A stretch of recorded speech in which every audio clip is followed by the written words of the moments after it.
Bienvenue à toutes et à tous, on est ensemble pendant 8 minutes, on continue de faire le point sur l'actualité, sur tout ce qui se passe près de chez vous.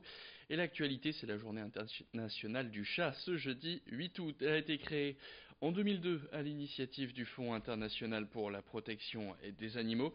Et son but, c'est d'encourager les propriétaires de chats à favoriser leur bien-être.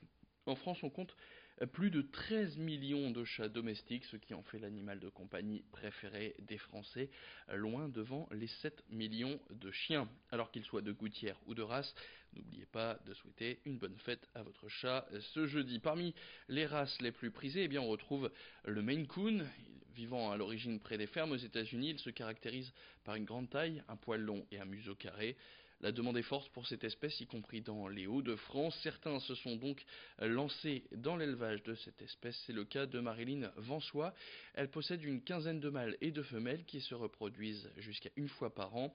Ce chat coûte entre 1000 et 2000 euros. Et je vous rappelle donc le but de cette journée internationale du chat, c'est de favoriser le bien-être de cet animal. Alors comment faire avec le Maine Coon?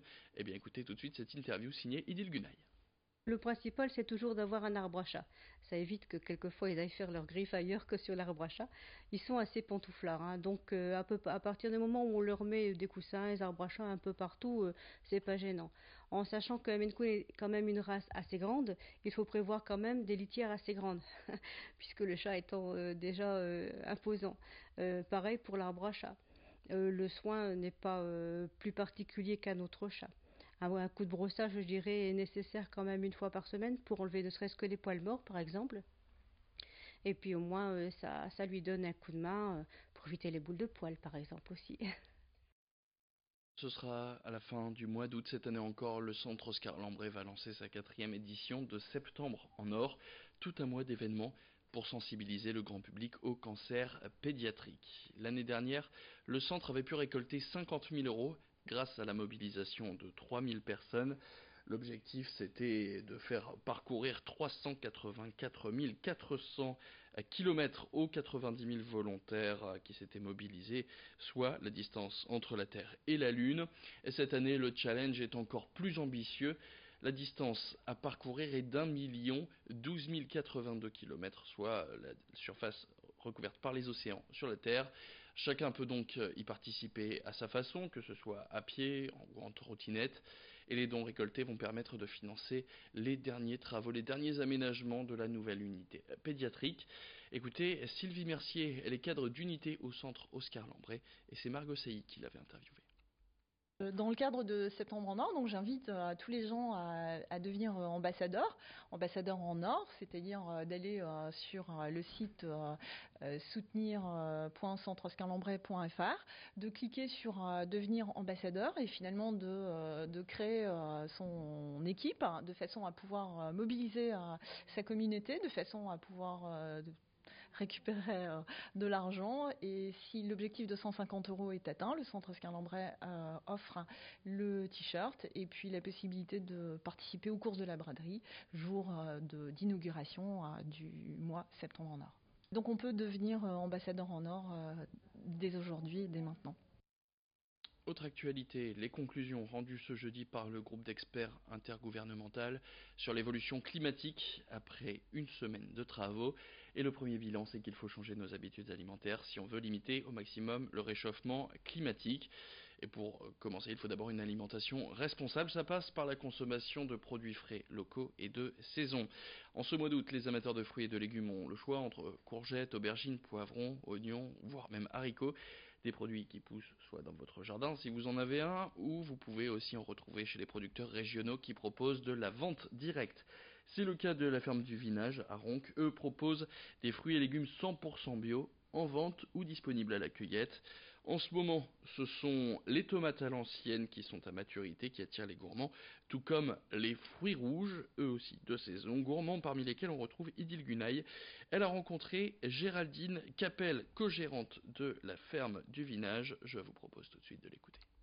Là en ce moment, donc c'est le début des mûres, la fin des framboises, il reste encore un peu de groseille, les cassis c'est terminé. Et on a également un peu de fraises. Donc comment les préparer? Les mûres à manger comme ça c'est très bon, donc pour les enfants c'est chouette à venir cueillir. Ça se prépare très bien en tarte ou en confiture également. Groseille, on a une bonne recette de clafoutis aux groseilles, très simple à faire avec les enfants, disponible au magasin, ou alors également en gelée. Et ensuite les fraises, ça c'est à manger comme ça avec du sucre, c'est parfait. La vraie saison des fraises, enfin la grosse saison des fraises, c'est à partir de mi-mai et le mois de juin.